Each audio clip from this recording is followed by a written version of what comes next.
औज़ुबिल्लाहिमिनश्शैतानिर्रजीम बिस्मिल्लाहिर्रहमानिर्रहीम। मुसलमानों, अगर अपनी ज़िल्लत और ख्वारी की वजह जानने चाहते हो तो ये एक वीडियो मैं आपके सामने पेश कर रहा हूँ, फिर उसके ऊपर तबसरा करूँगा।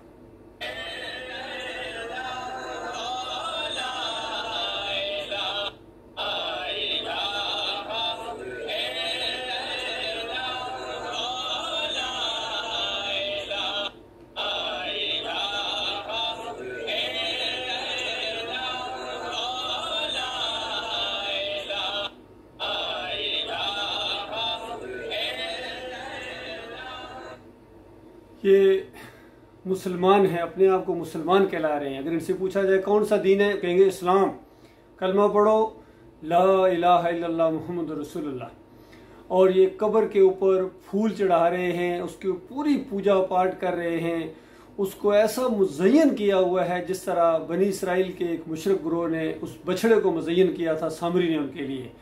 जिस तरह उस दौर का सामरी था, इस तरह इस दौर के इनके जो उलमा हैं, इनके मशाइख हैं, इनके जो पीर हैं, पीराने पीर हैं और ये सियासी लीडर हैं, ये सारे के सारे इनके सामरी हैं। यकीन कीजिए, इन्होंने इनके लिए बछड़ा तैयार किया है और इसको पूजे जा रहे हैं और ऊपर पढ़ कह रहे हैं ला इलाहा इल्लल्लाह। इस अंदाज से एक अजीब सा इसके अंदर कशिश महसूस होती है और आम पब्लिक है वो यही तर्ज चाहती है, वो यही तर्ज चाहती है। बताओ, अगर कोई मूर्ति कोई पूजा कर रहा हो तो उसके बाद साथ ही कहता जा रहा हो ला इलाहा इल्लल्लाह।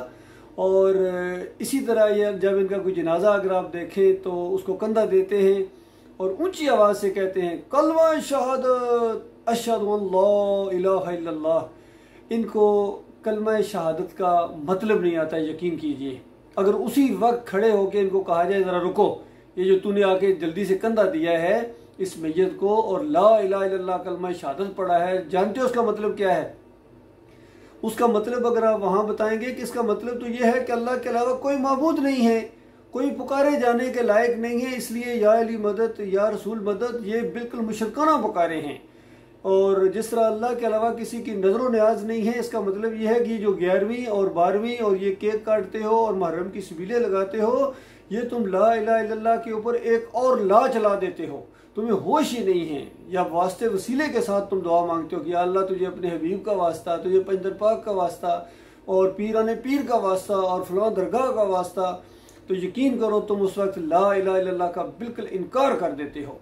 जब किसी कब्र के सामने जाके सजदा करते हो, उसको रुकू करते हो या सजदे साबित करते हो कि नेक बंदों को सजदा करना ये कोई बुरी चीज़ नहीं है, ये तो एहतराम होता है, ये इज्जत होती है।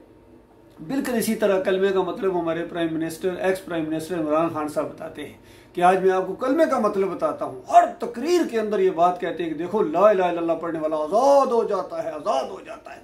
और उसके बाद फिर जाके ला इलाहा इल्लल्लाह पढ़ने वाला मज़ार के सामने जाके सजदा करता है। फूल इसी तरह वो भी बिछाए जा रहे थे। एक दिन मैंने वीडियो उनका देखा, इसी तरह फूल बिछा रहे थे, इनकी अहलिया भी बिछा रही थी और साथ ला इलाहा इल्लल्लाह का विर्द भी कर रहे होंगे। जो समझते होंगे हम मुसलमान हैं। अल्लाह के बंदो, यही वो ज़िल्लत है, यही वो ख्वारी है और यही इबलीस का वो वार है तुम्हारे ऊपर। यकीन कीजिए, तुम्हारा ला इलाहा इल्लल्लाह से ने मिटा दिया। हत्ता कि ये जो जमहूरियत का निज़ाम है जिसकी खातर आप लड़ रहे हैं, जाने दे रहे हैं और बड़े मजमे को आपने इकट्ठा कर लिया, पूरी यूथ को आपने इकट्ठा कर लिया, जुलूस लेके जा रहे हैं, जाके इस्लामाबाद जाके रोकेंगे और ये करेंगे। ये जमहूरियत का सिस्टम बज़ाते खुद एक ला इलाहा इल्लल्लाह का इनकार है और ये शैतानी निज़ाम है और ये तागूती निज़ाम है और ये कलमे की ज़िद है। तो उसके बाद अगर आप समझे मूर्ति पूजा के बाद आप मदीना रियासत बना देंगे तो किस कदर ये नादानी की बात है, किस कदर ये जहालत की बात है। मदीना रियासत तो कलमे तौहीद के अमली पहलू के साथ बनी थी। 13 साल मक्का के अंदर मारे खाना पड़ी थी कि लात मनात हुबल इलाह नहीं है, इब्राहिम अलैहिस्सलाम इलाह नहीं है और इनको पुकारना, इनकी नज़र न्याज़ें करना, इनकी खातर आगे रुकू करना, सजदे करना, इनके वास्ते वसीले और शिर्क है, शिर्क है, शिर्क है और इसका अंजाम जहन्नम की आग है। और सबसे बड़ी जहालत है ये जो अल्लाह को छोड़कर इनको पुकारे, जो क़यामत तक इनकी पुकारे नहीं सुनते हैं। तो उसके बाद वो माहौल गर्म हो गया था। फिर उस माहौल ने कहा कि अब तुम यहाँ रह नहीं सकते हो। फिर हबशा की तरफ 2 दफ़ा हिजरत करना पड़ी, फिर मदीने की तरफ हिजरत करना पड़ी, फिर जंग बदर हुई इसी नुक्ते के ऊपर, जंग ओहद हुई, सारी जंगें क्या पूरी ज़िंदगी का दौर गुजर गया इसी कलमे को बुलंद करने के लिए, उसका शिर्क का रद्द करते हुए। और बताया गया कि अगर तुम्हें अपने माँ बाप, बेटे, बीवी और बच्चे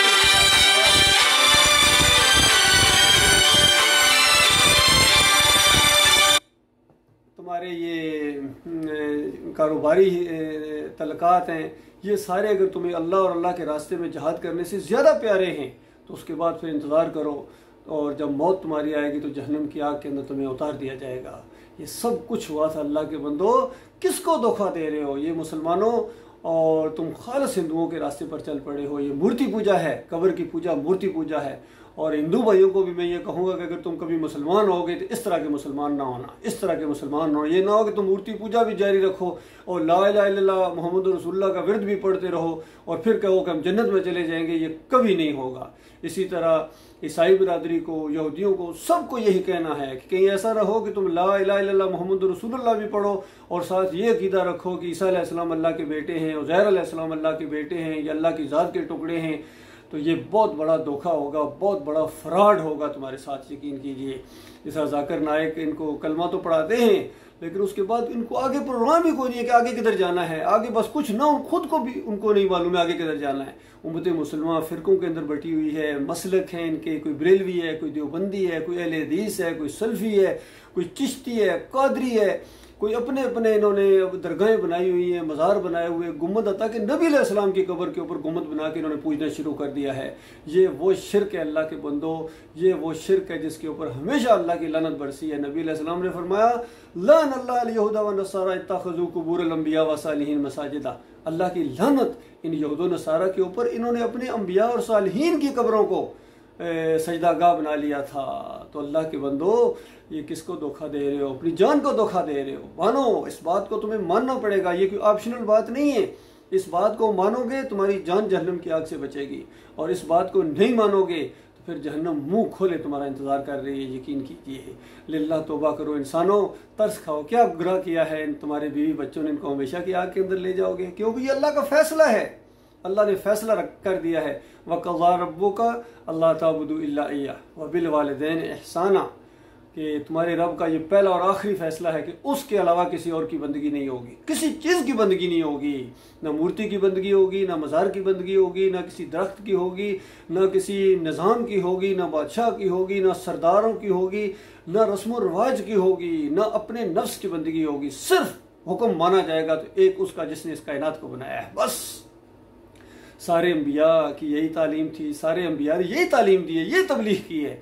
आज हमारी तबलीगी जमातें, इनके नाम तबलीगी जमात पड़ गया। निज़ामुद्दीन में इनका इज्तिमा हुआ है, बांग्लादेश में 50 लाख का इज्तिमा हो गया है, रायविंड में हो गया है। लेकिन इनकी किताबें उठाकर देखो, शिर्क से भरी टोटल झूठी कहानियाँ, जो हमारे किसी भाई ने कहा ये फ़ज़ाइल मनगढ़ात है। और हर सूफ़ी की किताब उठाकर देखो, मुहियुद्दीन चिश्ती के मलफूज़ात देखो, अब्दुल कादिर जिलानी की किताब देखो, मुजद्दिद अल-अफ़सानी की देखो, जिनकी भी किताबें देखोगे, अली जवेरी की कश्फुल मजूब देखो, यही किस्से कहानियाँ कि अंबिया आलिमुल गैब हैं, पीर साहब आलिमुल गैब हैं, और फिर इनके दरगाहों पर आने से मसले हल होते हैं, मुश्किलात हल हो जाती हैं, खोटी खरी हो जाती है। ये दाता है, मरने के बाद भी मुट्ठियाँ भर भर कर देते हैं, सोने के दरवाजे यहाँ लगाते हैं, जन्नती दरवाजे यहाँ लगाते हैं। ये मुसलमान, वो जो किसी ने कहा कि ये मुसलमान हैं जिन्हें देख के शर्माए यहूद, और किसी ने कहा कि ये सब कुछ करते हो, मुझे बता तो सही और काफिरी क्या है। और किसी ने कहा कि करे गैर बुत की पूजा तो काफिर, कवाकब में माने करिश्मा तो काफिर, मगर मोमनों पर कशादा है रहें, परस्तिश करें शौक से जिसकी चाहें, शहीदों से जा जाके मांगे दुआएं, और इमामों का रुतबा अंबिया से बढ़ाएं, ना ईमान में कुछ फ़र्क आए, ना तौहीद बिगड़े, ना इस्लाम चाहे। इस अंदाज से जो किसी ने कहा है कि ये मुसलमान जो मर्जी करें, हिंदू बुत की पूजा करे तो वो काफिर होता है, दूसरा कोई किसी और चीज़ की पूजा करे वो काफिर होता है, मुसलमान कब्र की करे, मज़ार की करे, चिमटे की करे, ढोल बाजे बजाएं, जो मर्जी करें, ये तो मुशरिक होता ही नहीं है इस अंदाज से। और अल्लाह के बंदो, ये वो शैतान का फ़रेब है। इस शैतान की बात मानते हो और क़यामत के दिन का मंजर खींचा सूरह यासीन के अंदर अल्लाह ताला ने, जब ये ग्रोह दर ग्रोह जहन्नम की तरफ जा रहे होंगे, अल्लाह ताला कहेगा आदम के बच्चों मैंने तुम्हें मना नहीं किया था शैतान की बंदगी ना करना, और एक बड़े ग्रोह को उसने गुमराह कर दिया, दिमाग नहीं काम करता था, इस अंदाज से डांटा जाएगा और फिर फटकार पड़ेगी, फरिश्तों की लानत पड़ेगी, और फिर जब जहन्नम की आग और जहन्नम के दरवाज़ों से धकेला जाएगा इनको, और फरिश्ते आगे कहेंगे ओ किसी ने नहीं बताया था ये दिन तुम्हें देखना पड़ेगा, तो उसको कहेंगे बताया था और हमने इनकार कर, दाखिला बेईमानो। ये अंदाज होने वाला अल्लाह के बंदों। और दूसरी तरफ बहुत बड़ी ज़मीन और आसमान जितनी जन्नतों से हमेशा के लिए महरूम कर दिए जाओगे, ऐसी जन्नतें जहाँ हमेशा की जवानी, हमेशा के मज़े, और जो दिल में जी में आए वो पूरा कर दिया जाए, जो मुंह से निकालो वो हुक्म, और दुनिया की बादशाही से 50 गुना बड़ी बादशाही उस इंसान की होगी जिसने ये ईमान की बात मानी होगी लेकिन गुनाहगार तरीन होगा, आखिर अपनी सज़ा काटने के बाद उस जन्नत में दाखिल होगा। और जो नेक लोग होंगे और अंबिया जो होंगे उनका तो खैर कहना ही क्या, सिद्दीकीन होंगे, शोहदा होंगे, ये शहीद होता है। इस रास्ते में जो ईमान अकीदे की बात करते हो मारा जाए तो वो शहीद होता है। बाकी कुफ्र शिर्क को फैलाते हो, जमहूरियत के झंडे बुलंद करते हो, जो मरता कहते हो शहीद हो गए, जो मरता कहते शहीद हो गए। ये वर्दी पहनी हुई थी, अच्छा तारा सिंह ने भी वर्दी पहनी, वो भी मरे, कहीं शहीद हो गए। कादियानियों ने, शिये, बरेलवी, देवबंदी, मज़ार परस्त, कब्र परस्त, मूर्ति परस्त, जो भी मरता जा रहा कहते शहीद हो गए। इतना जनाजा बड़ा था। जनाजों पर फैसले होंगे कि ईमान अकीदे के ऊपर फैसला होगा। अल्लाह ताला तुम्हें गौर फिक्र करने की तौफीक अता फरमाए। मैं मौलवी नहीं हूँ, मैं पीर नहीं हूँ, वरना ये बात तो मैं कभी ना बताता, ना मैं किसी सियासी लीडर हूँ। मैं आपका भाई हूँ, मेरा दिल धड़कता है आपके साथ, मेरी हमदर्दियाँ आपके साथ, मुझे तरस आता है आपके ऊपर, यकीन कीजिए। और मैं आर्मी अफसर हूँ अल्हम्दुलिल्लाह, 7 पंजाब रेजिमेंट से आज से 37 साल पहले वहाँ भी मैंने यही बात कही थी कि देखो ईमान की बात को समझने की कोशिश करो, कोई ताकत तुम्हारा मुकाबला नहीं कर सकेगी। अल्लाह ताला ने तुम्हें फ़ौजी कुव्वत दी है और उसके बाद एटमी ताकत भी बना दिया है, अब और क्या चाहिए इससे आगे। अब सिर्फ ईमान को खालिस करो। ये शिर्क करते हो और अल्लाह के बंदों को पुकारते हो और वास्ते वसीले देते हो और ऐसी ऐसी वर्तें करते हो जो इस्लाम के ख़िलाफ़ हैं, कुरान के पहले सफ़े के ख़िलाफ़ हैं, नबी अलैहिस्सलाम की पूरी ज़िंदगी के ख़िलाफ़ हैं। और ऐसे लोगों को अल्लाह ताला दुनिया में कभी इज़्ज़त नहीं देगा, यकीन कीजिए। और मरने के साथ वो आग लगने वाली है जो बुझाए ना बुझेगी। अल्लाह ताला इस खौफनाक अंजाम से अपनी पनाह में रखे मेरे भाइयों को।